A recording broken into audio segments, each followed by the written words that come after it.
Ry avana malala mpifaliana rozontsika miaona toy izao fa bizara miai ny tenin'Andriamanitra koa indrindra amin'izao vanim-potoana iainantsika eo vanim-potoana ny fiangonana izao dia ny kareny ka aizantsika mandinika ny tenantsika manona ny famonjena nataon'i Jesosy Kristy ho azy ho anao. Ho aminareo ny fahasoavana, ny famindrampo, ny fiadanana avy amin'Andriamanitra iray sy Kristy Jesosy tombontsika. Amen.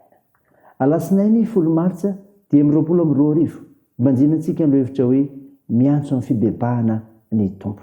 Andeha ry havana, hidera sakalazan'Andriamanitra isika.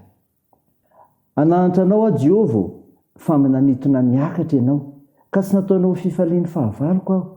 Jehova Andriamanitra, nitaraina taminao aho dia nasitrana anay ianao. Jehova, efa napakatra ny fanahiko avy tany amin'ny fiainantsika ianao. Efa napody ny aiko ianao mba tsy ho isan'izay midina ny andavaka aho.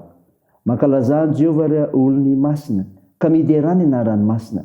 Fandray ny mpimasy ihany ny fahatezerany nefa mandritry ny andro iainana kosa fankasitrahany.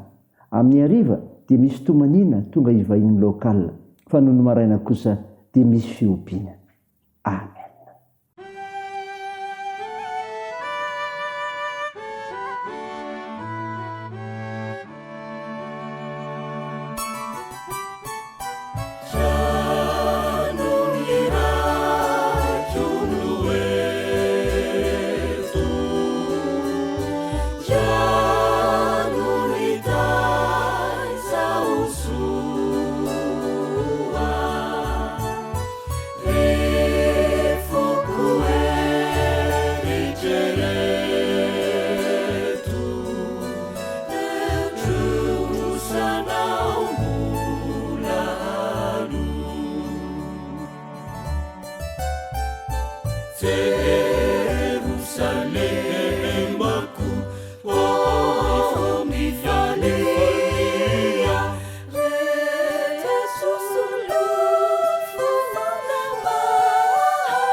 andeha hivavaka isika.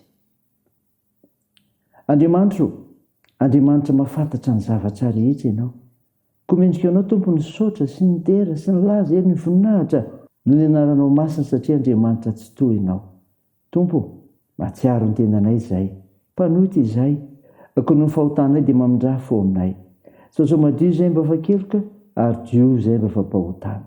Fa no fananao masina izay, raha handreny mofinaina, anananay toky fa lehibe ianao Andriamanitra ary dia miantso anay koa ho amin'ny fibebahana.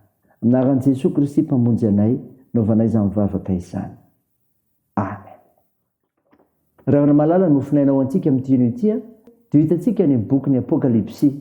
Apokalipsy toko 2, ny 12 ka hatramin'ny 17.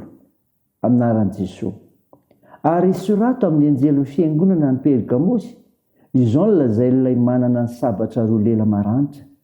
Fantatro izay honenanao dia ao amin'ny toeran'ny seza fiandrianan'ny Satana, ary mitana mafy ny anarako ianao ka tsy nandany finoana na dia tamin'ny andron'ny Antipasy martyrako aza, izay lehilahy natoky ahy dia ilay novonoana teo aminareo teo amin'izay honenan'ny Satana. Kanefa mananteny kely aminao aho, fa misy eo aminao izay mitana ny fampianaran'ny Balama, ilay nanome fo amin'ny Balaka anisy fatafitohina teo alohan'ny zanak'Israely, isinana henina terina tamin'ny sampy sy jangajanga. Ary toy izany koa misy eo aminao izay mitana ny fampianaran'ny Nikolaita tahaka ny andreny, koa dia mibeba, fa raha tsy izany dia ho avy aminao fainga ianao ka mily ireo amin'ny sabatry ny vavako. Izay manatsofina aoka izy iainy, izay lazainy fanahy amin'ny fiangonana, izay maresy dia omeko mana miafina sady omeko vato fotsy, ary eo amin'ny vato dia misy anaram-baovao voasoratra izay tsy fantatr'olona afa-tsy izay mandray azy ihany. Amen.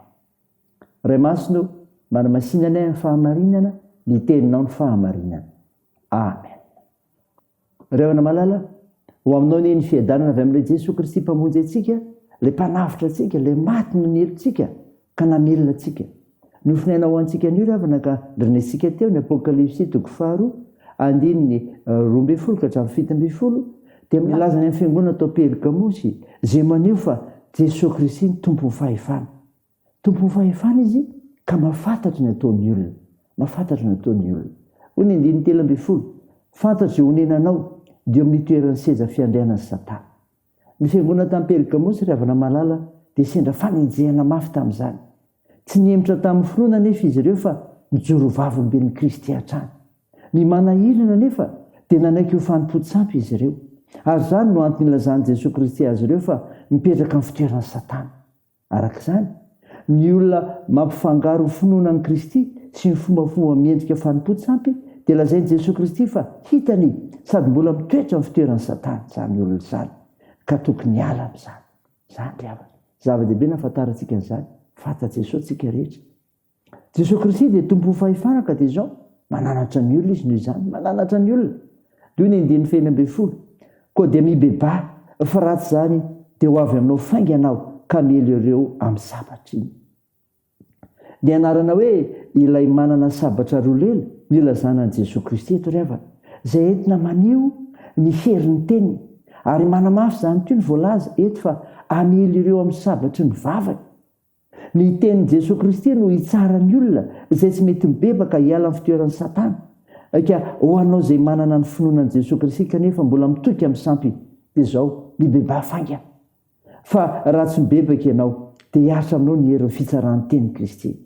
Jesosy Kristy irery andry avana malala, naoka andrenana ny finoana ary anohitra ireo fampianarana hafa. Zava-dehibe fiainantsika ry havana mandinika izany indray, ny amin'ilay Jesosy Kristy tompon'ny fahefana. Ny zava-dehibe takina aminao dia izao, mibeba, miala amin'ny sampy, miverena amin'ny Jesosy Kristy. Raiso izy, miantso anao izy ho amin'ny fibebahana eo anatrehan'Andriamanitra. Teo an'Andriamanitra ery ny voninahitra. Amen. Andeha hivavaka isika. Andriamanitro, misaotra no mifinaina nomenao anay izay ilazana fa Jesosy Kristy tompon'ny fahefana. Mino izany izahay, ka mahafantatra ny ataon'ny olona rehetra na iza na iza, ary dia mananatra ihany koa noho izany. Tompo, vavaka anao izay ho an'ny firenenay, vonjeo anatin'ny fahantranay izahay.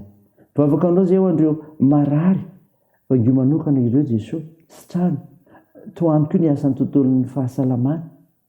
Tompo, ampinoinao reo manamanjo, toananao reo mareosykolona sy ireo sahirana, tsy jovy reo ny mpikatrana, teo ny fihazakazahanay, ny asa fivelomana, ny fikasana, ny fianarana, ny vavakay, dia ataony aminaran'i Jesosy Kristy mpamonjy anay, izay efa nampiombona anay koa amin'ny vavaka manao hoe: Ranay o izay ny an-danitra, ao masina ny anaranao, ho tonga ny eny fanjakanao, ataony sitraponao ety an-tany ho tahaka ny an-danitra.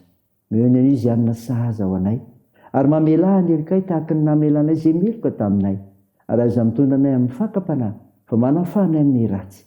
Fanao ny fanjakana sy ny hery, ary ny voninahitra mandrakizay. Amen.